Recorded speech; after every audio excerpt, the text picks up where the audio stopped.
Salut les filles, j'espère que vous allez bien. Aujourd'hui on se retrouve pour un nouveau podcast. Je suis Amélie du compte Instagram Les Créations d'Amélie G. Je suis une passionnée des arts du fil et je me suis dit que vous proposer un podcast de plus sur YouTube où je parle de tricot, couture et art du fil en général pourrait être intéressant. Vous pouvez du coup me retrouver sur Instagram, ce que je viens de vous dire. J'ai déjà fait des podcasts tricot couture auparavant. Le dernier date d'il y a 3 ans, donc l'exercice pour moi est un petit peu compliqué. C'est comme si je recommençais pour la première fois. Pour la structure et pour aujourd'hui, on va retrouver quelque chose de classique. Je vais vous parler de mes encours tricot / crochet, de mes projets terminés, de longue date, parce que je vous avoue que l'envie de faire ce podcast m'a pris un petit peu par hasard. Et je vais vous présenter également des laines que l'on m'a offertes. Et voilà, un peu de blabla.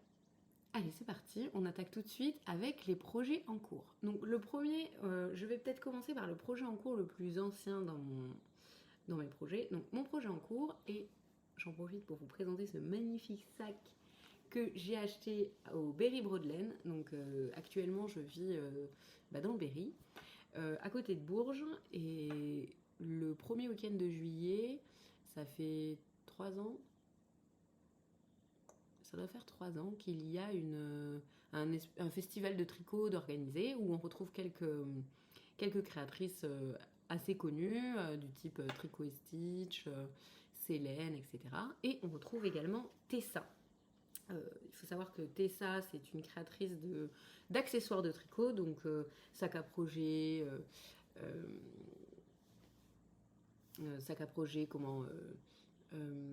marqueurs, contrans, etc. Et notamment ces fameux sacs à projet qui sont en ouverture à clip, voilà, avec une belle finition et tout. Et j'ai craqué. Donc en fait, ça fait un moment que j'essaye d'avoir un de ces sacs. Elle lance pas très régulièrement des ventes sur son site internet. Ce que je comprends parce que c'est du fait main et qu'il faut le temps de le fabriquer, qu'elle fait aussi son stock pour tout ce qui est festival, parce qu'elle en fait énormément. Et donc c'est tout à fait normal que les commandes internet, elle lance des ventes quand elle est capable et qu'elle a le stock disponible pour pouvoir vendre. Sauf que ça part comme des petits pains et puis du coup j'ai jamais le temps d'acheter. Donc là, c'était mon objectif du Berry Broadland, acheter un sac. Donc voilà, parenthèse terminée. J'ai donc acheté ce magnifique sac de chez Tessa. Il est certes pas donné, 65 €, mais les finitions à l'intérieur sont top et la qualité du tissu est top. Et je trouve que c'est bien aussi de valoriser le travail des artisans français de temps en temps. À l'intérieur de ce sac, qu'est-ce que l'on va retrouver? Alors, un de mes projets en cours qui est un col de Audrey Borrego qu'elle a proposé en cale. Donc, cale pour knit along. Il me semble même que c'était un Mysterical, on n'avait que le thème. Moi, j'ai pas du tout participé au Mysterical ni au cal, je l'ai fait après. Et donc, je savais très exactement à quoi m'attendre. Et donc, Audrey Borrego, c'est une designeuse qui a arrêté de vendre ses designs de tricot, qui maintenant les propose à titre gratuit sur Ravelry et qui a continué de créer parce que c'est sa passion, mais d'après ce que j'ai compris, ne vendra plus ses designs et les proposera à titre gratuit. C'était quand même une et c'est toujours d'ailleurs, hein, c'est une très très bonne technicienne. Ses patrons sont très aboutis, avec énormément d'explications, et c'est une fan de jacquard, et ça se ressent dans beaucoup de ses modèles. Donc, le col de Audrey Borrego que j'ai choisi de faire, c'est alors, j'ai le nom par là, Ithaca. Donc, le Ithaca qui est un col basé sur l'univers de l'Odyssée d'Ulysse. Et chaque carré, donc en fait, les indices qui apparaissaient chaque semaine, je crois que c'était ça, je crois que c'était chaque semaine. Le rythme est assez intense. Les indices représentent un carré, ils se tricotent en rond. Hop, il se tricote en rond. Vous obtenez donc un tube en rond comme ça. Vous répétez 2 fois la grille de motifs. Et à la fin de votre col, il suffira de faire un grafting ici pour rejoindre le col en rond. Et ça fait un espèce de col en jersey double, qui n'est pas du tout en jersey double puisque c'est du jacquard. Donc voilà, donc très épais puisqu'on a double épaisseur de jersey et double épaisseur de jacquard. Donc c'est un col entièrement tricoté en jacquard. Donc pour moi c'était un gros défi. J'aime beaucoup le jacquard, mais pour l'instant j'en avais fait sur des petits yokes de pulls d'enfants ou alors sur des petites motifs de chaussettes, mais jamais sur un aussi gros projet. Et voilà, je trouve que c'est vraiment un projet qui est très intéressant à faire, techniquement parlant, et il s'avère qu'il est quand même très beau, ce qui n'enlève rien, voire même ce qui rajoute encore plus de satisfaction à la réalisation de ce projet. Donc Ithaka, j'ai donc fait 1, 2, 3, 4 blocs sur, il me semble qu'il y en a 6. La particularité de ce modèle, c'est que les blocs donc, sont définis par une grille de jacquard et les interblocs sont disponibles aussi sur des grilles de jacquard, mais Audrey Borrego laisse le choix entre plusieurs modèles d'interblocs, des plus grands, enfin des plus larges, des moins larges, des modèles où vous allez avoir beaucoup plus de contrastants que d'autres. Voilà, donc c'est un modèle qui finalement peut complètement déjà être fait à votre goût, de par le choix des coloris de laine, mais aussi peut être complètement unique par le choix des différents interblocs. J'ai fait le choix en interbloc de mettre des interblocs qui sont assez petits, enfin assez fins, avec pas mal de contrastants, et j'essaye de passer mes restes de laine camel comme ça. Donc c'est de la Fonti bébé mérino, et une laine que j'avais déjà utilisée pour un pull pour ma fille. Je trouve que la qualité est top, elle est douce et tout, et pour du jacquard elle est assez bien puisqu'elle est plutôt ronde et elle fait une belle définition de maille. Là vous voyez mon projet n'est pas terminé, et bon, je trouve que la définition est déjà pas trop mal. Une fois qu'il sera bloqué, là ça va encore prendre une autre dimension et le point va vraiment se révéler. Donc voilà, je voulais pas quelque chose de très gros parce que en termes de reste dans cette pelote, il me reste qu'une seule pelote. Donc j'arrivais pas à savoir combien il allait m'en falloir, donc j'ai préféré assurer et choisir un modèle. Donc vous voyez, alors maintenant que ces modèles sont gratuits, je peux vous montrer, vous voyez ces grilles de choix d'interblocs. Voilà, vous avez quand même beaucoup de choix.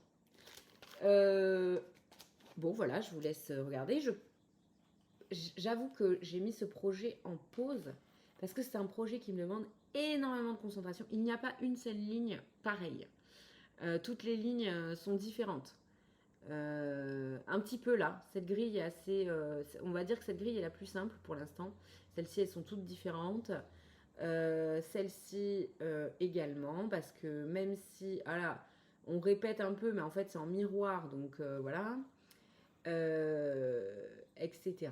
On retrouve vraiment les codes de l'Odyssée d'Ulysse.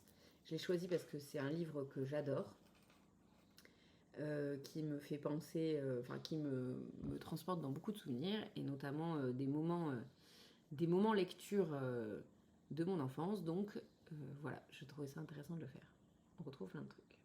Vous le retrouverez, le modèle, sur Ravelry. Je la tricote donc en Fonti bébé mérino. Voilà, cette pelote, c'est le coloris. Est-ce que j'ai le coloris 843. Donc c'est un espèce de gris anthracite que j'ai associé pour tout le col à toujours de la bébé mérino de chez Fonti, au coloris 83 qui est un rose un peu clair. L'objectif c'est d'avoir un col que je puisse porter au quotidien quand il fait pas très chaud, hein, du coup, mais qui fasse pas trop bariolé. Et je trouvais que l'association du gris et du rose était douce. Et donc, pour finir, c'est toujours de la bébé Mérino que j'utilise pour les interblocs. Mais là, je peux pas vous...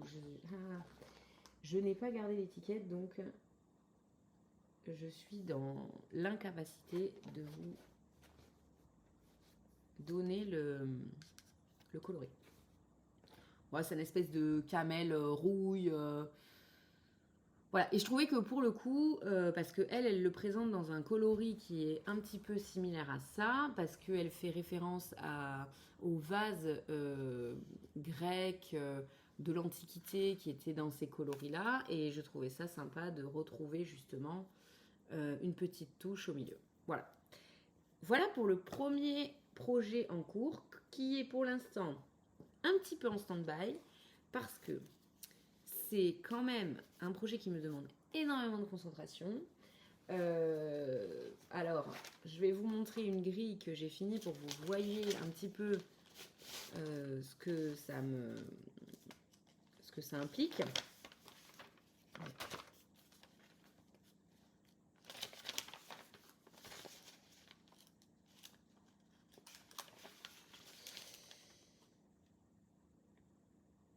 Donc je crois que c'est ça, il m'en manque 2. Bon, bref. Voyez par exemple une des dernières grilles que j'ai faites.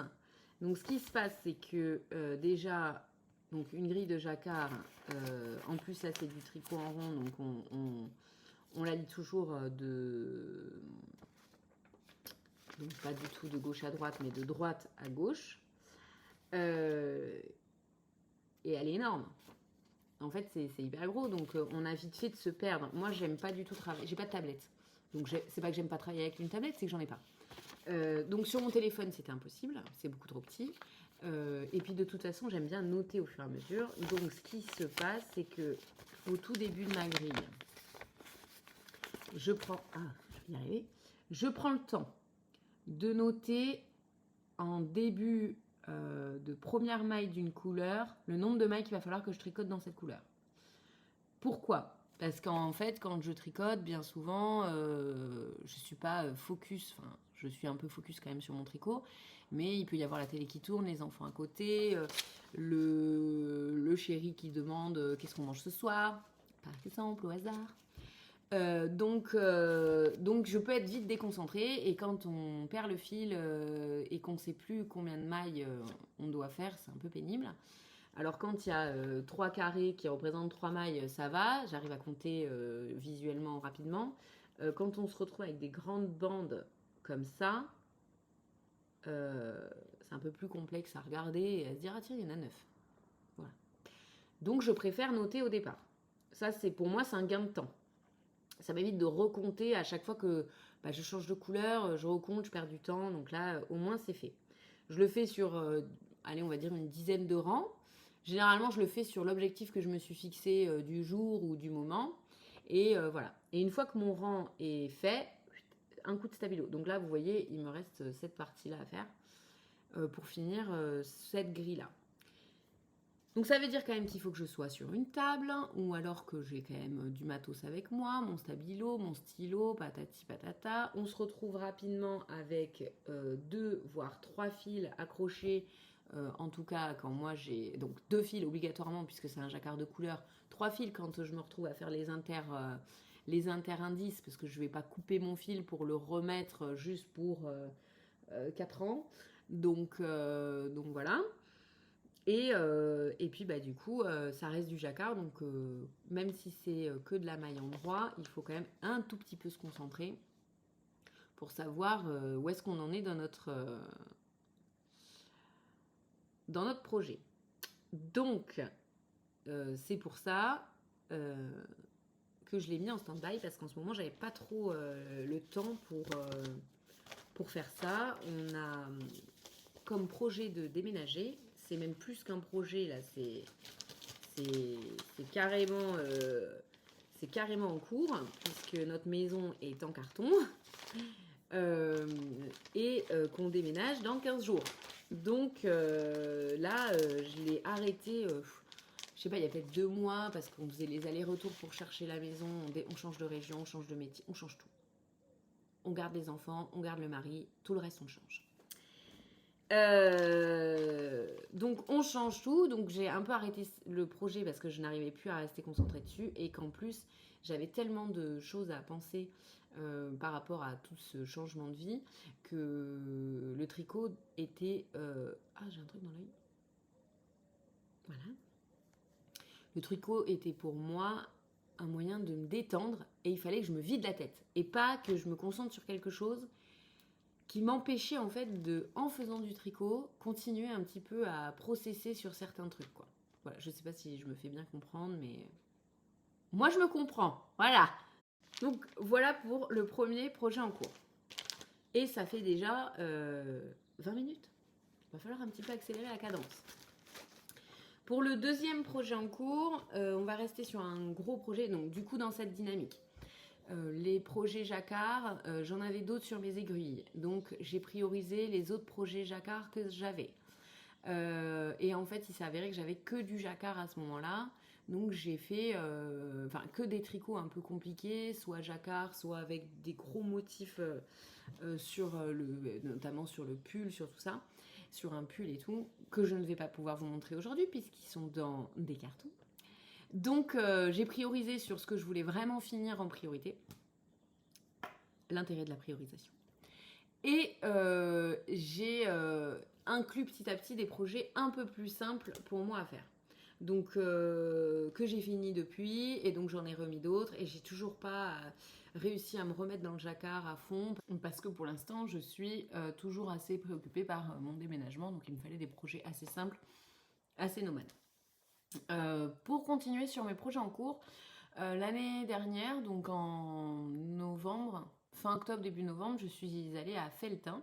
Donc à Felletin, il y a aux alentours de la Toussaint un festival de laine qui se concentre essentiellement, voire même exclusivement, sur des laines et des teinturiers plutôt naturels et avec des teintures naturelles ou alors des laines qui sont naturelles. Donc on va retrouver beaucoup de revendeurs de laine brute et des teinturières qui utilisent des pigmentations plutôt à base de plantes ou naturelles pour teindre leur laine, comme par exemple By Night. Donc j'ai pu rencontrer By Night là-bas. Et oui, je lui ai acheté de la laine, mais je n'ai pas encore, commencé de projet avec cette laine. J'ai aussi été sur le stand de Maison Septembre et sur le stand de Fibre Laine, entre autres, parce qu'il y avait plein d'autres stands et c'était super. Il y avait Squirrel Yarn, il y avait plein de choses. Il y a aussi des activités pour les enfants. Enfin, pour ceux qui ne connaissent pas Felletin, c'est dans la Creuse. Il n'y a pas grand chose à faire au mois de novembre dans la Creuse, mais pour le coup, ce week-end-là, ça a été un week-end assez reposant, malgré quelques aventures. Donc, le prochain projet que je vais vous présenter, c'est un pull qui est actuellement sur mes aiguilles. Donc, quand j'étais à Felletin, j'ai fini un pull qui était dans une laine que j'utilise pour un projet que vous verrez tout à l'heure, que je vous montrerai une prochaine fois. Et donc, j'avais pour objectif, j'avais quelques projets en tête. Et j'avais pour objectif de revenir avec de la laine donc de chez By Night pour un projet en particulier. Et aussi de me faire le pull Cousteau. Donc le pull Cousteau, c'est un pull de le style knitting. Voilà à quoi il ressemble. Donc c'est un style marinière qui a la particularité d'être en cotte plate brisée. Voilà. Et qui me plaît par sa construction et aussi par ce côté des côtes plates brisées avec la fausse patte de boutonnage qui est ici. Voilà, je le trouve assez intéressant à faire. Au départ, j'aurais aimé me le faire dans un bleu marine, mais le problème du bleu marine, c'est que je trouve que c'est très dur de trouver un bleu marine lumineux. Les couleurs sont souvent assez... elles absorbent la luminosité, un peu comme le noir, et avoir un bleu marine assez puissant, c'est assez compliqué. Et il s'avère qu'à Felletin, on a fait le tour et les seuls bleus marines qui me plaisaient, visiblement, j'étais pas la seule à chercher des beaux bleus marines et il n'y avait plus de quoi faire une quantité pull. Donc je me suis rabattue sur un kaki qui était le deuxième choix et qui du coup ressemble un peu plus au design initial. Mais toujours pareil, j'avais envie d'un kaki assez... Enfin, c'est un vert kaki. Bon, voilà, et pas trop kaki quand même, hein, qui soit assez lumineux. Pour ça, j'ai jeté mon dévolu sur deux fibres, enfin deux laines. Une laine, elles sont là. Je vous montre ça après. De Maison Septembre et une laine de la Maison des Fibres. Pas du tout fibre laine, la Maison des Fibres. Donc j'ai choisi le vert de la Maison des Fibres, voilà, qui est en 70% mérino, superwash, 20% yak et 10% nylon. Donc ce qu'il y a de bien, alors j'essaye de faire ça maintenant quand j'achète des laines en fingering. J'essaye de prendre des laines qui sont après chaussettes compatibles, comme ça les restes je sais que je peux les passer peut-être dans des chaussettes. Donc voilà le coloris, je sais pas si on voit très bien. Ouais, c'est pas mal. Voilà. Et j'en avais donc 100 grammes pour un écheveau, c'était 100 grammes pour 400 mètres. La teinte, c'est pas écrit. Voilà. C'est un vert quoi. Voilà le. Je sais pas si. Oui, le focus. Et pour, donc en vrai il est plus lumineux que ce que vous venez de voir, et pour le contrastant, donc les rayures blanches, j'ai choisi une fibre de chez Maison Septembre, donc c'est une laine également, voilà, qui elle, Maison Septembre, qui elle en 50% soie, 50% mérino, et clairement c'est d'une douceur incroyable. Donc les deux laines hein, sont très très douces. Vous voyez ensemble ce que ça donne. Voilà, c'est moi je trouve que c'est canon. Et donc j'ai bien avancé sur ce pull puisque il me reste une manche à finir. Donc je l'ai commencé quasiment juste après Felletin. Et il me reste une manche à finir. Donc voilà le pull, ce que ça donne. Voilà, je sais pas si on va voir. Ouh, le bruit de chaise, pardon. Voilà ce que ça donne, voilà, en gros, porter ce que ça va donner. Il me reste 7 manches à finir, donc je crois qu'il doit me rester 3 rayures à faire. Et celle-ci est déjà finie. Voilà pour le résultat. Il me manquera du coup les boutons à mettre sur la fausse patte de boutonnage, la fausse patte de boutonnage, le blocage et voilà. C'est un fil du coup, c'est un pull que je tricote en fingering. Alors, j'ai toutes mes explications. Vous voyez mes patrons, je les stocke comme ça. Je les mets dans des pochettes plastiques et après les pochettes plastiques, je les agrafe et ça me fait un joli petit livret. Alors, pour le fil, j'ai fait mon échantillon. Alors moi, je suis très team échantillon parce que notre manière de tricoter évolue quand même dans le temps. Au départ, souvent quand on est débutante, on tricote plutôt serré. On va pas en faire une généralité, mais voilà, c'est souvent le cas. Et puis, plus on va avancer dans notre expérience du tricot, plus on va se détendre du tricot. Il y en a plus que d'autres. Et moi, je suis apparemment ultra détendue du tricot, voyez-vous. Et donc, les échantillons, c'est indispensable parce que sinon, je me retrouve avec des trucs qui sont très très larges. Donc,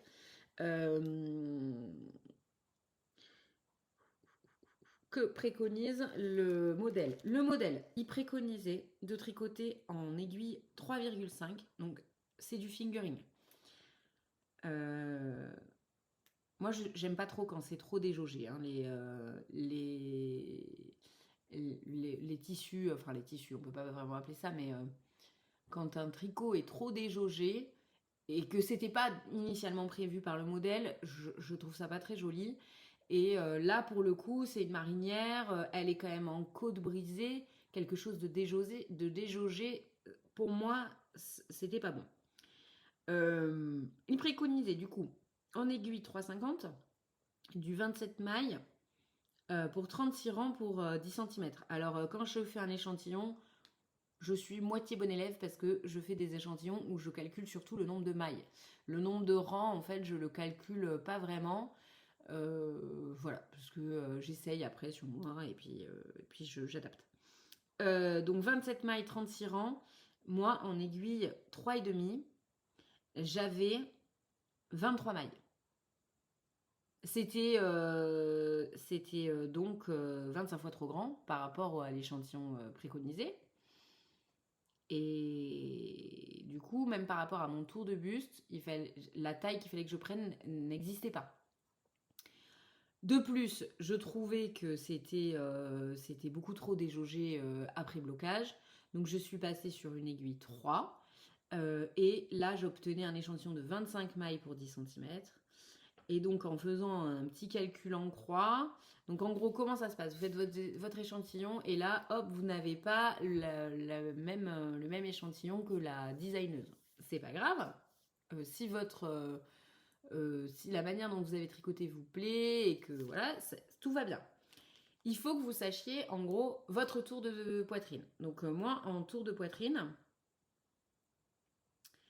je fais 90 de tour de poitrine. Et il faut savoir combien d'aisance vous voulez ajouter au pull. Donc moi, au niveau de la poitrine, je voulais 10 cm d'aisance. Plus, je trouvais que c'était trop. Donc 10 cm d'aisance, ça me paraît pas mal. Donc si je veux avoir 10 cm d'aisance pour un 90 de tour de poitrine, il faut donc que j'ai environ 100 cm au niveau de la poitrine. Et donc là, après, il faut lire le patron et regarder combien vous aurez de mailles au niveau de votre tour de poitrine quand vous en arriverez à votre tour de poitrine. Généralement, le tour de la poitrine, ça correspond à la séparation des manches et du corps et au moment où vous aurez remonté vos mailles. Voilà. Surtout que là, le pull se tricote du coup une fois qu'il y a eu la séparation manche-corps comme un tube, il n'y a pas de diminution d'augmentation, il n'y a pas de marquage de taille. Donc là, voilà, vous avez votre tour, votre nombre de mailles sur votre tour de poitrine. Et là, vous faites un calcul en croix. En l'occurrence, vous prenez la taille que vous aviez envie de faire, qui correspond normalement à vos mensurations. Vous avez X vous avez X nombre de mailles. Vous savez que votre échantillon fait 25 mailles pour 10 cm. Donc après calcul en croix pour savoir combien de centimètres ça représente. Ça correspond à l'aisance que vous vouliez. Oui, non. Non, eh ben, vous en voulez plus, vous en voulez moins, vous choisissez la taille adaptée. En l'occurrence, moi, j'ai choisi une taille en dessous. Je serais peut-être partie sur la taille. J'ai regardé pour la taille 90, puisque c'était ce que j'avais comme tour de poitrine. Pour la taille 90,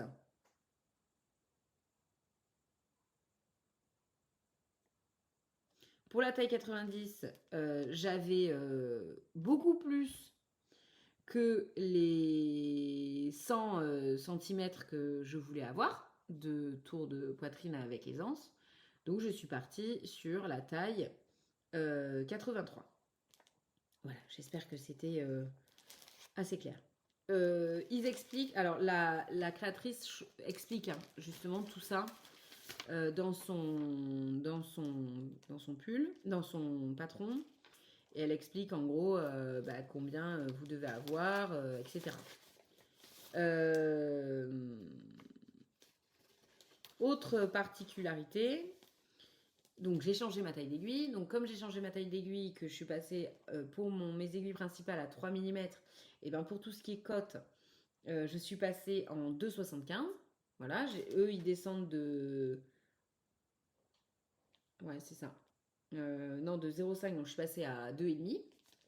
En 2,5 pour faire tout ce qui est cote. Et tout s'est bien passé. Et voilà. Après, le reste du patron, je trouve qu'il est assez bien expliqué. Bon, je sais pas si c'est pour débutantes ou pas. En tout cas, il est accessible pour quelqu'un qui a vraiment envie de se faire un pull et qui est motivé à aller jusqu'au bout. C'est vrai que la difficulté d'un pull, c'est bon, les points utilisés, mais en fait ça en suffit rapidement, c'est surtout la longueur du projet. C'est long à faire, là en l'occurrence c'est du fingering, on tricote ça en aiguille 3, ça avance pas hyper vite. Ça reste quand même un tricot rythmé puisque c'est un tricot qui est à marinière, donc avec des rayures, donc il y a des changements réguliers de couleur, et en côte plate brisée, donc on est quand même, on n'est pas sur du full jersey. Voilà. Donc je suis assez contente de ce projet, j'ai hâte de le finir, mais comme je me suis lancée dans autre chose, bah, comme d'hab, quand on est multi en cours, on fait un petit peu, puis on revient. Pour les boutons, je les ai trouvés au Berry Broadlen, les boutons que j'ajouterai sur mon pull. On ne voit absolument pas les belles nuances, donc elles sont un petit peu pailletées. Est-ce que vous allez mieux voir sur le pull ce que ça va rendre? Hop, vous voyez. Voilà, donc je pense que j'en mettrai 3. Pourquoi? Parce que par rapport à ma taille, j'ai enlevé à peu près 5 mm de hauteur d'emmanchure. Je trouvais que les emmanchures allaient être trop profondes. Donc j'ai arrêté mes augmentations plus tôt et j'ai rajouté lors de la récupération de mes mailles de manche ou de mon rajout de mailles en tour de corps, les mailles du coup que je n'avais pas fait en augmentation. Voilà. Et donc je l'ai essayé et il colle parfaitement à un truc. Je peux même peut-être vous le passer. Oui, je peux vous le passer. Je vais faire ça. Ok, donc là je vous l'ai passé, vous voyez, il demande un bon blocage hein, et il va s'étirer. On voit qu'il a un fort pouvoir. Voilà, il y a quand même une grosse élasticité dans le fil, donc je pense qu'il va s'étirer. Ce qui va être assez important au niveau de la manche notamment parce que on voit que la manche elle demande à être un peu étirée. Il est très fité au niveau de la manche, comme vous pouvez le voir. Moi j'aime bien, mais après chacun voit midi à sa porte. Voilà, le dos. Je l'ai fait, donc j'ai respecté les préconisations du patron et donc je n'ai pas rajouté de rayures. Mais je trouve qu'en termes de hauteur, on n'est pas trop mal. Et au niveau de la deuxième manche, du coup, il me manque 3 rayures. Voilà. Donc on est pas mal. Voilà pour la présentation du pull Cousteau de l'atelier knitting. J'avoue que j'adore et j'ai hâte de l'avoir fini. En plus, donc je déménage dans la région nantaise, donc je reste à peu près dans les mêmes climats que le Berry. Et il faut savoir qu'on a quand même un automne qui se prête à porter des pulls.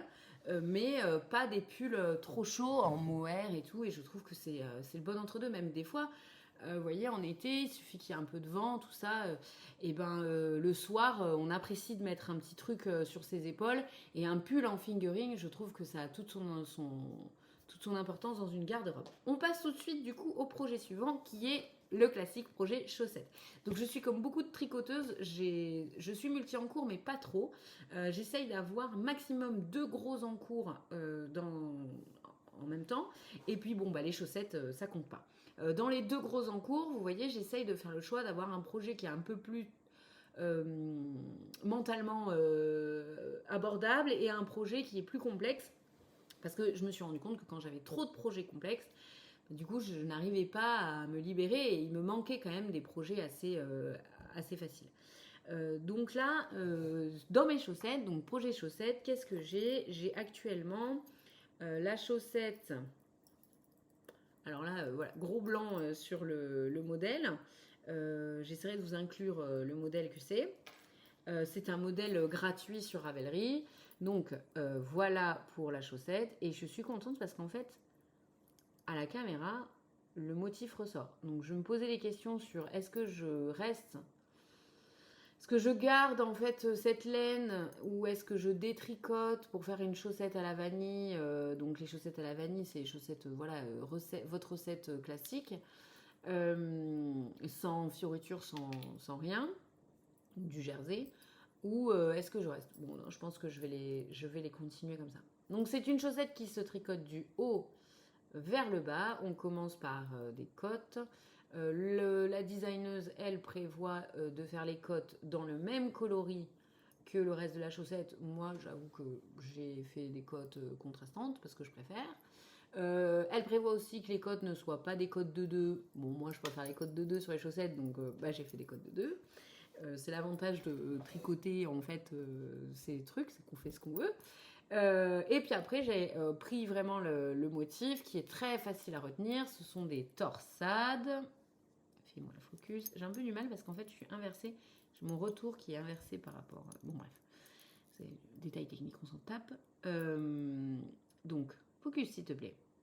Voilà, c'est des espèces de torsades. Et ça fait comme une sorte de nid d'abeille sur la chaussette. Donc ça va être ça sur tout le devant de la chaussette et tout le coup de pied de la chaussette. En revanche, le derrière de la chaussette, on est sur du jersey classique. Voilà. Pour les aiguilles, j'utilise... alors j'ai découvert les mini circulaires il y a quoi, peut-être 1 ou 2 ans. Je n'utilise plus que ça pour les chaussettes. J'avoue que je trouve ça génial. Donc là, ce sont des mini circulaires de chez Chiago. On a 2 doigts de... Il faut passer chez Soch. Donc des mini circulaires de chez Chiago. Voilà. Donc c'est pas des mini là parce que j'ai... quand je fais la pointe, généralement je repasse sur du Magic Loop parce qu'au bout d'un moment c'est trop compliqué sur les mini circulaires, je trouve. Voilà. Et voilà. Donc vous avez là des mini circulaires. Vous voyez, ça, ce sont des mini circulaires. Donc, j'ai 2 jeux d'aiguilles parce que des fois, je fais les 2 paires de chaussettes en même temps. Là, clairement, je pourrais complètement le faire. Mais je ne me suis pas mise. Et puis, sur mes aiguilles, vous avez des stoppers de mailles que j'ai acheté au Berry Broadland parce que je ne trouvais pas de stopper de mailles qui convenaient aux mini aiguilles. Voilà, aux aiguilles taille. En quelle taille je les tricote? Ah, c'est du 2,25. Moi, mes chaussettes, j'ai fait souvent 2,25 parce que comme je tricote lâche, j'aime bien avoir quand même une chaussette qui a une texture assez serrée. Et en 2,50, pour moi, c'est beaucoup trop déjaugé. À la limite, j'utilise du 2,50 pour des chaussettes en jacquard parce que là, voilà, on tricote forcément plus serré sur du jacquard. Mais c'est tout. Sinon, sur de la chaussette comme ça, unicouleur, même texturée, 2,25. J'ai sur ma chaussette un contre-rang, je sais pas quel design c'était, et j'ai aussi des petits marqueurs de mailles. Donc là, c'est Harry Potter. Focus sur Harry Potter, on s'en fiche de moi là. Hop, là, voilà. Donc Harry Potter, j'ai toute une petite collection thème Harry Potter qui m'a été offerte par ma sœur. Et voilà. Vous voyez, on adore. Je la vois. Ah, on voit rien du tout. On voit 9 3 quarts. Qu'est-ce que j'ai d'autre? Les 4 maisons. Après, j'ai Hermione. Et je dois bien avoir Ron quelque part. Oui. Et Ron. Voilà. Et est-ce que j'en ai un autre? Non. Voilà. Donc voilà pour ma chaussette. En ce qui concerne la laine, ce serait un peu ça le plus important. Donc la laine, je tricote cette chaussette avec une laine de chez Biscotte. Donc voilà, le cake de laine, j'adore. Oh, je le trouve ce coloris mais super beau. En plus, la Biscotte, c'est quand même une laine de bonne qualité. Donc c'est ma maman qui m'a ramené ça du Canada. C'est une 85% mérino, 15% nylon. Donc elle est d'une douceur dingue. Par contre, je pense qu'elle sera du coup un peu plus fragile que des laines en 75-25. Ce n'est pas du superwash et c'est le coloris. Ah oui. Marmicelle. Voilà. Je crois que c'est marmicelle. Donc j'aime beaucoup. J'aime beaucoup ce mélange de vert, de bleu. On retrouve du violet, un tout petit peu de rose au milieu. Enfin, je trouve ça super sympa. La particularité de Biscotte, et ça, moi, j'avoue que j'aime pas trop. J'ai je pense que j'ai mon bobinoir qui est en train de rendre l'âme. La particularité de Biscotte, c'est que vous achetez un écheveau de 100 grammes et quand vous le défaites, en fait, vous avez 2 écheveaux de 50 grammes. Donc c'est génial pour ceux qui veulent tricoter leurs chaussettes les deux en même temps parce que du coup, vous êtes sûr d'avoir 2 fois 50 grammes et vous tricotez vos 2 chaussettes en même temps. Moi, je sais que j'ai pas besoin de 100 grammes pour faire une chaussette. Avec 50 grammes, j'en ai largement assez. Donc là, c'est le bazar. On va essayer de faire quelque chose. Hein. Ça va pas du tout. Avec 50 grammes, j'en ai largement assez. Je suis pas hyper fan des chaussettes qui sont trop hautes. Mais bon, après, ça, c'est libre à chacun de faire ses chaussettes de la hauteur qu'il veut. Et du coup, c'est vrai que d'avoir deux solutions. Des fois, j'utilise quand même un peu plus que 50 grammes. Donc, soit je tricote pas les 2 chaussettes en même temps, c'est aussi pour ça que je les ai pas commencées. Je vais au bout de mon écheveau et il s'arrête quand il s'arrête, c'est-à-dire peut-être pendant ma 2e chaussette et je change de pelote, ce que je trouve dommage parce que le but des chaussettes c'est quand même de ne pas avoir à changer de pelote au milieu du projet généralement. Mais au moins ça me permettra d'avoir un reste unique. Soit je tricote les 2 chaussettes en même temps et je sais que j'aurai 2 restes. Et donc à un moment donné, ces restes, il va bien falloir que je les utilise. Et ça, je ne l'utiliserai pas dans du contrastant parce que comme vous pouvez le constater, je m'attendais quand même pas à ce résultat. C'est presque une laine à rayures en fait. Moi, je m'attendais à ce que ça fasse des speckles. Alors, un peu plus que des speckles, mais en tout cas des touches de couleur assez éparpillées. Et il s'avère que c'est quand même pas trop éparpillé, c'est très régulier. Ça fait presque comme des rayures, vous voyez. Donc, dans un contrastant de chaussettes, ça risque d'être un peu compliqué. Ou alors dans un contrastant de jacquard, ça peut passer. Mais encore faut-il que j'ai un projet jacquard où il y a quand même pas mal de jacquard. Voilà pour ma chaussette en cours. Donc ça, c'est le genre de projet, vous voyez, que j'ai partout avec moi. Je l'amène dans la voiture, je l'emmène en salle d'attente chez le médecin, partout. Ça, c'est vraiment le projet nomade. Je le mets dans une pochette de chez Temu, hein, voilà, parce que qui nous empêche de commander sur Temu. Et à l'intérieur de ma pochette, on retrouve tous mes petits accessoires dont j'ai besoin pour mon tricot. Et notamment, dans beaucoup de mes pochettes à tricot, à projet, je me retrouve avec une petite pochette comme ça, où dedans je mets un ciseau, quelques marqueurs, une aiguille à laine pour rentrer mes fils, voilà. Et comme ça, au moins, j'ai tout, je cours pas après un ciseau, un machin. Voilà pour le projet chaussettes. Pour le projet chaussettes du moment. On continue avec le dernier projet en cours qui est un petit peu le projet surprise. C'était pas du tout prévu que je le fasse. Et puis un soir à 22h, 21h, 22h sur le canapé, j'étais en train de errer sur Pinterest et je suis tombée sur l'idée que j'ai mis en œuvre. Et je me suis dit, ça c'est parfait. Donc alors, pour vous expliquer, ma fille, j'ai 2 enfants, un garçon et une fille. Mes 2 enfants sont en âge d'être scolarisés et comme on déménage, on change d'école. Et on a reçu les affaires qu'ils devaient avoir respectivement à la rentrée scolaire.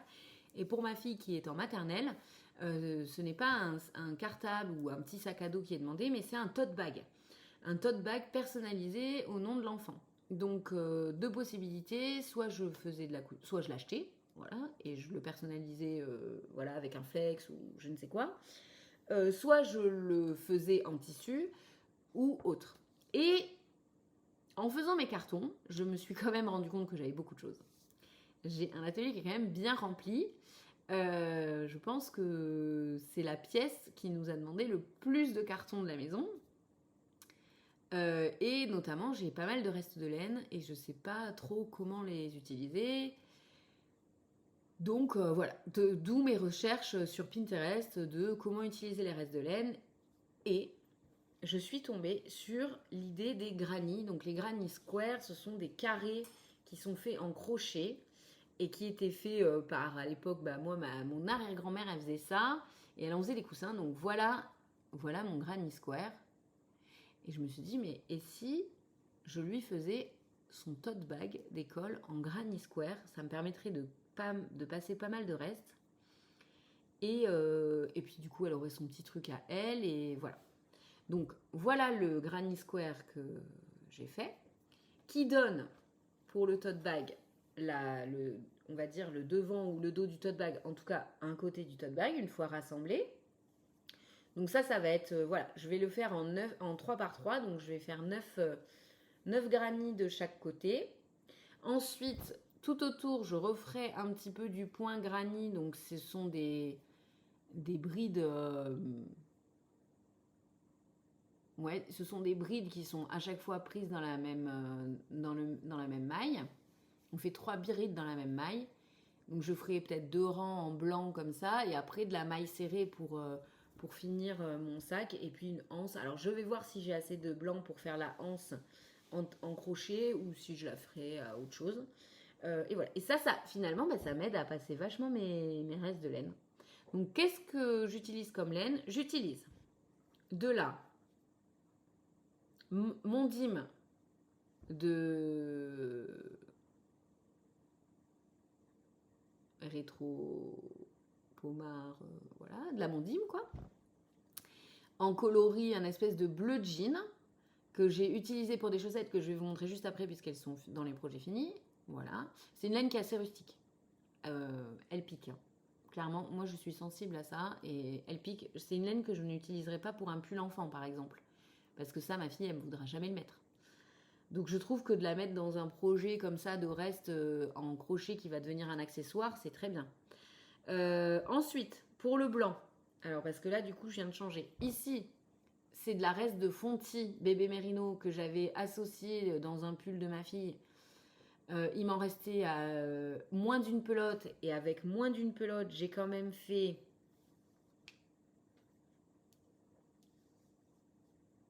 9, 12, 13 petits granny fleurs.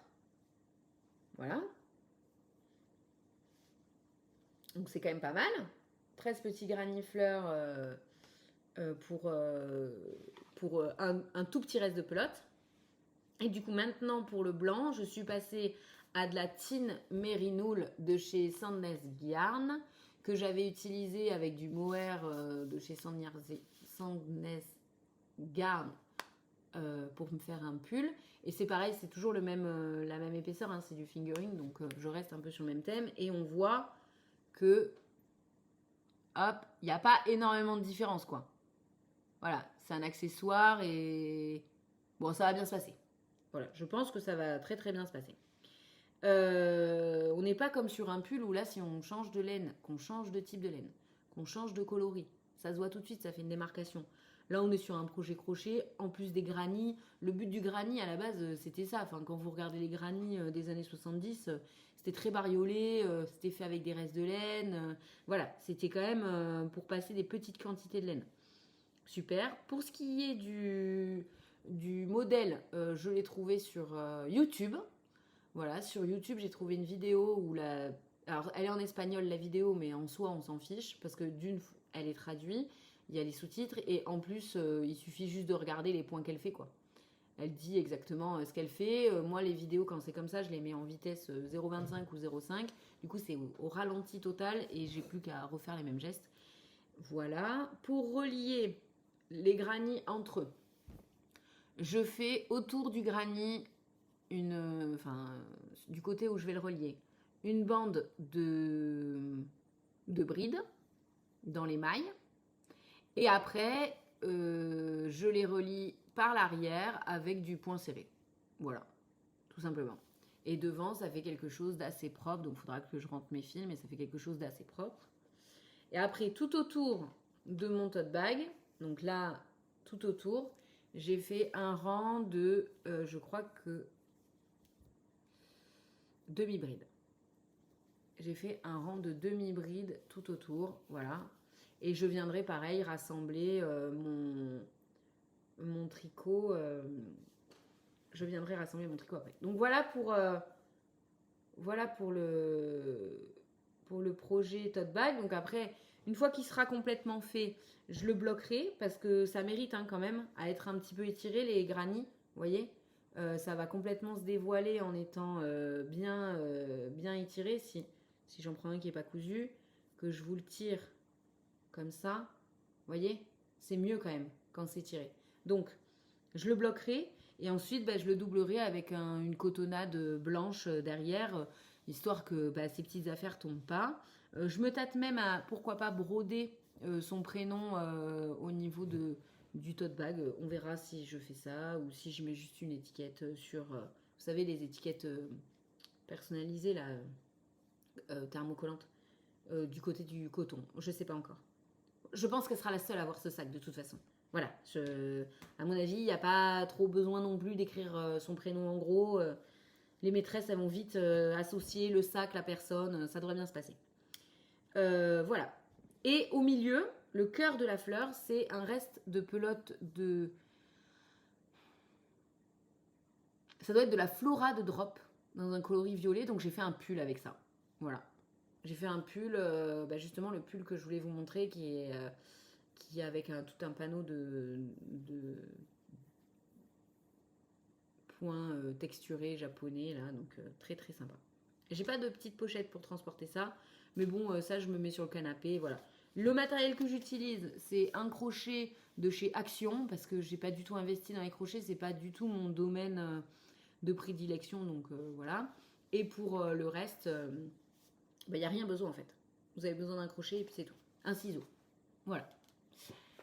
Voilà pour les projets en cours. Je vous ai tout présenté. J'espère que la prochaine fois, j'aurai un peu avancé sur les projets, notamment le tote bag, parce que là, ça devient vraiment ma priorité numéro 1. J'aimerais bien l'avoir fini avant la rentrée, même si on n'est que mi-juillet. Pour les projets finis maintenant. Pour les projets finis, je vais vous présenter 3 projets. Alors, c'est des projets finis plus ou moins de longue date. Il y a 2 paires de chaussettes et un gilet. Le gilet, ça fait très longtemps que je l'ai fini, mais c'est un des seuls que je n'ai pas encore mis en carton, donc je trouvais ça intéressant de vous le montrer. Donc j'ai fait le gilet Belza de Atelier Émilie et je le trouve absolument merveilleux. Voilà. Ça, c'est vraiment une de mes masterpieces de ma garde-robe tricot. Alors ça va être une présentation nulle puisque je me souviens plus la laine, je me souviens plus les tailles d'aiguille, je me souviens plus tout ça. Éventuellement sur mon Ravelry vous pouvez retrouver les infos, je ne sais plus. Je l'ai trouvé très intéressant à faire, donc moi j'ai choisi de le faire dans 2 coloris pour que ça donne une espèce de chiné, voilà comme ça au niveau du tissu, et je vous le passe parce que vraiment je le trouve dingue. Et une fois passé, vous voyez, on a cette manche qui est quand même très bouffante, très large, j'avais juste hâte de les finir tellement c'est long à faire. Et voilà, ce que j'aime dans ce tricot, c'est côté technique. Les manches, on a l'impression d'avoir des manches montées et ce ne sont pas du tout des manches montées. Elles sont tricotées en même temps que le reste du corps. Donc ça, je trouve ça assez intéressant à faire, techniquement parlant. On est du coup sur... ça ressemble à de la manche montée, puisque là, on voit, ici, là, les augmentations et tout, comme si c'était de la manche montée. L'autre côté qui m'a beaucoup plu, c'est cette large bande de poignet qui va apporter un côté bouffant et rappeler aussi le côté bouffant de l'épaule. Donc ça structure l'épaule, je trouve ça super.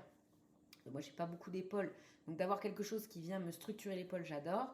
Et enfin, le gros point technique, c'est la bande, non pas là, la bande de boutonnage qui est faite en jersey double. Et donc, on vient relever les mailles sur tout le tour du tricot pour faire cette bande de jersey double en tricotant, en prenant une maille à chaque fois. J'ai trouvé ça hyper intéressant.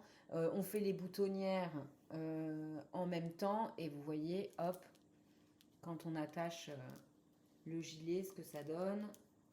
Donc moi perso, j'adore. C'est le genre de gilet, voilà, là celui-là je le porte en toute saison, de toute l'année.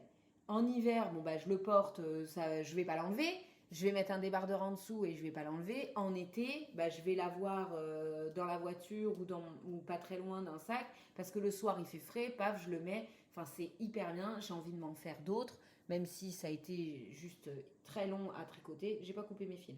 Je suis pas très bonne élève là. Voilà, j'adore. J'ai envie de le faire dans des coloris pop. Je le vois bien en rose fluo.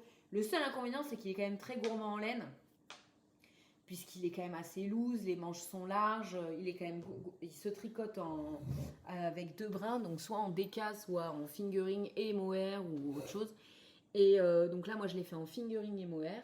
Là, sur un projet comme ça, moi, je peux pas me permettre de tricoter avec de la laine de teinturière indépendante. Ça revient beaucoup trop cher. On est sur un gilet qui vaudrait 150, 180 euros. Moi, je me tricote des pulls, voilà, comme le pull que je vous ai présenté tout à l'heure, qui va être du coup un très beau pull, et par le design, et par les fibres utilisées, mais je peux pas me permettre de faire ça à chaque fois que je fais un pull. Donc souvent sur des pulls, j'utilise de la laine commerciale, et là, de mémoire, je pense que c'est un mélange de drop et de mohair de Sangnes Yarn. Voilà. Euh, donc ça reste quand même un peu plus abordable, même si au final, c'est un budget quand même. Voilà pour le gilet Belza de Atelier Émilie. En deuxième projet terminé, je vais vous parler de chaussettes. Donc ce sont des chaussettes que j'ai réalisées en mondim. Donc en mondim, totalement en mondim. Donc là, vous reconnaissez la mondim que j'utilise actuellement pour mon crochet. Et là, c'est une mondim qui est à speckle. Je pense que j'avais déjà dû faire des projets. Donc là, c'est une chaussette à la vanille, patron maison. J'ai dû monter 64 mailles, les tricoter en 2,25. J'ai fait des cottes brisées dessus. Il faut savoir que je les avais commencées avant de faire mon projet Cousteau. Et donc, apparemment, en ce moment, j'aime bien les cottes brisées. Voilà, j'ai fait un talon renforcé. Et la petite particularité, donc elles sont propres, hein, mais la laine de chez Mondi, mais quand même, il n'y a pas de nylon, c'est du 100% mérino, et du coup ça feutre, et c'est ce qui fait que ça va apporter la solidité à votre chaussette. C'est le fait qu'à force elle va feutrer, et sous le pied ça va créer une espèce de protection en fait. Donc ce que j'ai fait, c'est qu'au niveau du talon, je me suis essayée à un talon, vous voyez, où les augmentations se font au milieu. Et je voulais essayer cette technique pour éventuellement pouvoir faire des chaussettes en jacquard et faire ce type de talon là, où là je ferais par exemple une maille sur deux en décalé, quoi, d'une espèce de damier. Parce que j'adore les chaussettes en jacquard, mais souvent les chaussettes en jacquard proposent des talons en rang raccourci. Moi, je suis pas hyper fan des talons en rang raccourci. Je préfère largement les talons renforcés. Voilà. Donc je pense que ça pourrait me permettre de faire des chaussettes en full jacquard et d'avoir la partie augmentation et donc la partie où c'est un peu plus, c'est plus le motif ici. Et donc sur les côtés, de garder le motif. Voilà. Donc ça à étudier. Voilà pour ce projet. Pour dire la vérité, elles sont un peu grandes parce que je sais pas ce que j'ai fait. Je pense que si. Je pense que la laine Mondim, elle donne en fait. Et comme je fais pas d'échantillon pour les chaussettes, bah du coup elles sont un peu grandes. C'est pas grave, ça me va très bien. Typiquement ça pour l'hiver c'est hyper bien. Je mets ça voilà dans des bottes et tout, elles sont hautes en plus. Ça c'est des chaussettes pour moi qui sont hautes. Je vais mettre ça dans des chaussettes, dans des bottes.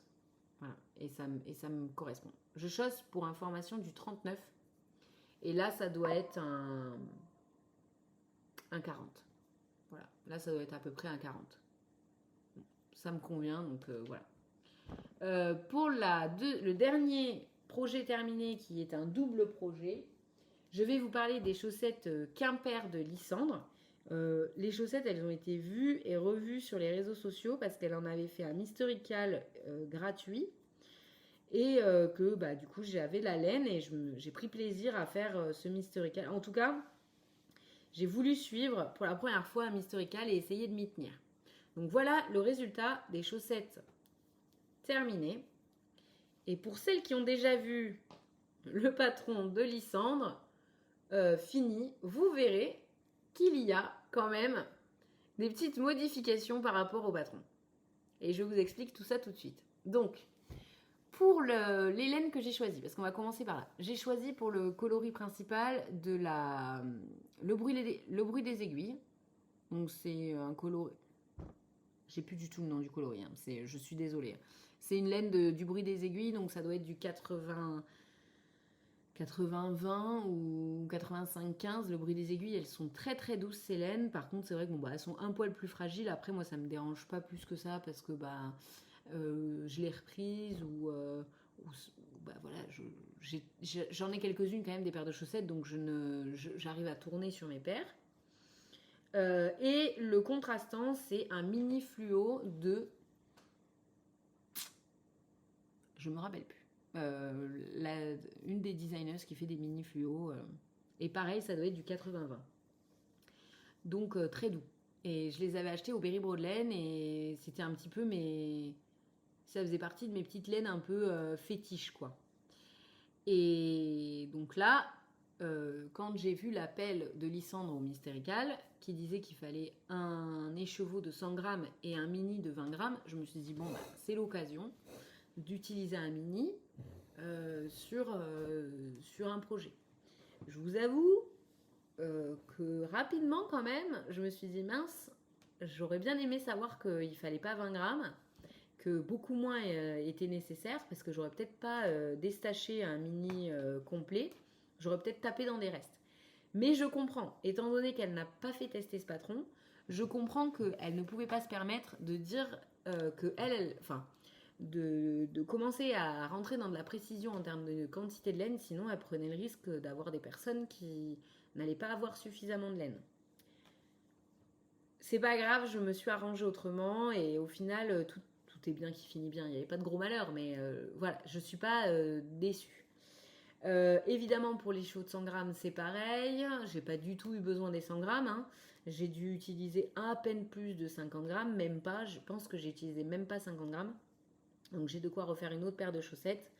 Et c'est pareil, ça me convient finalement très bien. Donc le patron, normalement, on choisissait entre la grille de jacquard ou la grille de dentelle. Et voilà, comme la première semaine, en fait, on tricote les côtes, la grille de jacquard. Et la deuxième semaine, on venait tricoter le reste de la tige. Et là, je me suis dit, bon, donc apparemment, on ne va pas trop utiliser le mini. Parce que du coup, si on part sur une logique de chaussettes, on faisait la tige, à la limite un talon contrastant, une pointe contrastante et basta. Et donc, je voyais gros comme une maison le fait qu'on n'utilise pas beaucoup le mini. Donc, j'ai dit, je vais faire la grille de dentelle en plus de la grille de jacquard pour utiliser mon mini. Et en fait, je trouve que ça rend très bien. Derrière, on fait la tige. Alors, la tige, c'est une tige qui se fait en point entre la torsade et le point texturé. Enfin, top. J'ai trouvé ça super à faire. Donc ça, c'est deuxième semaine, on fait la tige. Troisième semaine, on fait le talon renforcé et on revient récupérer et les diminutions pour récupérer notre pied, je crois. Voilà. Talon renforcé, très intéressant à faire. Alors pour le coup, j'avais jamais vu de talon renforcé comme ça. Et je le trouve très chouette. Ça rend un espèce de quadrillage, je trouve ça super sympa. Et ensuite, on repartait quatrième semaine sur la fin de la chaussette et la pointe. Et la fin de la chaussette et la pointe, normalement, vous avez la tige de fin de chaussette. Puis, ici, des motifs un petit peu, alors jacquard ou...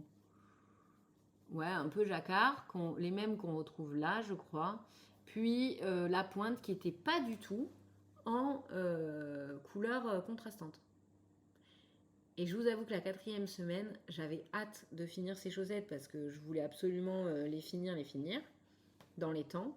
Et donc j'ai tricoté mon pied et j'ai même pas regardé le patron et je suis passée à ma pointe en contrastant en fait. Voilà. j'ai même pas regardé le patron, ce n'est que plus tard, en regardant les posts Instagram, j'ai dit mais qu'est-ce que j'ai fait? Mais c'est pas du tout ce qu'il fallait faire. Et en fait, bah, je trouve que c'est pas mal de les avoir comme ça parce que bah, j'ai utilisé pas mal de contrastants et finalement ça correspond à ce que je voulais faire, donc je suis assez contente.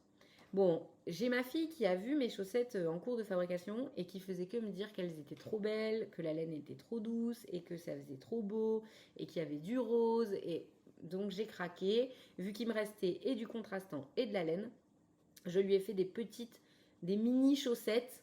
Voilà. Alors j'ai pas du tout repris le même motif que Lysandre dans son patron et tout pour pas faire non plus une chaussette matchy avec le même motif. Mais le fait que ce soit la même laine et le même contrastant, bah, on se retrouve quand même avec un petit matchy qui est pas mal. Voilà. Moi j'aime bien. Et elle est super contente. Évidemment, je les ai finis, il faisait 45 degrés, c'était la canicule. Elle les a mises sans aucun problème et elle courait partout dans la maison avec, il n'y a pas de problème. Bon, après, elle avait chaud, elle les a enlevées. Quand même, au bout d'une heure, elle a dit non, maman, j'ai chaud. Bah oui, ah oui, là, ça tient chaud. Donc je suis contente parce qu'elle a ses petites paires de chaussettes. Et c'est vrai que je trouve que bah, c'est une belle manière aussi de valoriser les restes de laine à chaussettes quand on n'a pas de quoi se faire une chaussette pour nous, mais qu'on a des enfants qui acceptent de porter des chaussettes et surtout des enfants aux tout petits pieds comme ça, voilà, pas encore des grands enfants qui chaussent plus grands que nous. Voilà. Donc voilà pour mes projets terminés. Et enfin, pour finir ce podcast, je voulais vous parler de laines qui m'ont été offertes il y a quelques jours par une copine qui fait du tricot et qui fait aussi de la teinture de laine et qui vend également ses laines. Elle s'appelle Cinecolor. J'espère que je prononce bien. Et voilà, elle m'a offert 4 mini, 5 mini. Et elle adore tout ce qui est son univers, c'est plutôt les couleurs peps, les fluos, tout ça. Et donc, elle teint des choses qui lui ressemblent. Et je trouve que c'est super d'avoir une nouvelle teinturière qui se met. Voilà, je vous invite à aller voir son travail sur Instagram, sur Cinecolor. Son pseudo, c'est Cinecolor. Elle fait également des podcasts et elle a également un compte Instagram pour toutes ses créations personnelles. Et vous la retrouverez sous le nom de Sanguine Ombrecorps. Voilà, je vous invite à aller la voir. C'est très chouette ce qu'elle fait. Et je vous fais de gros bisous. J'espère que vous avez apprécié ce podcast. J'espère revenir assez rapidement vous montrer mes nouveautés tricot et puis peut-être dans mon nouvel atelier où je pourrais vous faire un petit tour de tout ça et vous montrer tous mes projets finis d'il y a longue date. Voilà. Merci d'être resté jusqu'à la fin. Je vous fais de gros bisous et à très bientôt.